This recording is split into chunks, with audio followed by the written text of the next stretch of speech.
بسم اللہ الرحمن الرحیم۔ بچہ اپنی ماں کے ساتھ دکان میں داخل ہوا۔ دکاندار نے بچے کی طرف دیکھا تو وہ اسے بہت ہی پیارا لگا۔ دکاندار نے ٹافی والا ڈبہ اٹھایا اور کھول کر بچے کے سامنے کر دیا۔ بچے نے سوالیہ نظروں سے دکاندار کی طرف دیکھا تو دکاندار نے کہا، بیٹا آپ اس میں سے ٹافیاں لے لو۔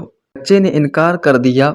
دکاندار نے اصرار کیا لیکن بچہ نہ مانا۔ دکاندار نے بچے کی ماں کی طرف دیکھا۔ ماں نے اپنے بیٹے کو ٹافیاں لینے کی اجازت دے دی۔ ٹافیاں لینے کو کہا لیکن بچے نے نفی میں سر ہلا دیا۔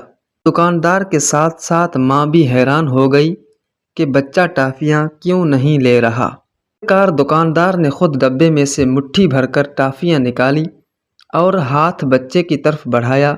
بچے نے فوراً ہی ٹافیاں لے لیں اور خوش ہو گیا۔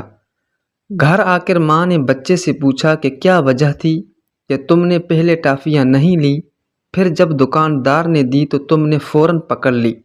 بچے نے مسکرا کر کہا کہ پہلے دکاندار مجھے ڈبے میں سے ٹافیاں نکالنے کو کہہ رہا تھا اور میرے ہاتھ چونکہ چھوٹے ہیں تو میری مٹھی میں کم ٹافیاں آتیں، لیکن جب دکاندار نے خود مٹھی بھری تو اس کا ہاتھ بڑا ہونے کی وجہ سے ٹافیاں زیادہ آئیں تو اس لیے میں نے لی۔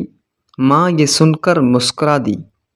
اس کہانی سے ہمیں یہ سبق ملتا ہے کہ جب اللہ سے کچھ مانگتے ہیں تو اپنی سوچ کے مطابق مانگتے ہیں، لیکن اللہ ہمیں اپنی شان کے مطابق عطا فرماتا ہے تو ہم اللہ سے اس کی شان کے مطابق مانگا کریں۔ اس کے خزانوں میں کمی نہ آئی ہے اور نہ ہی آتی ہے۔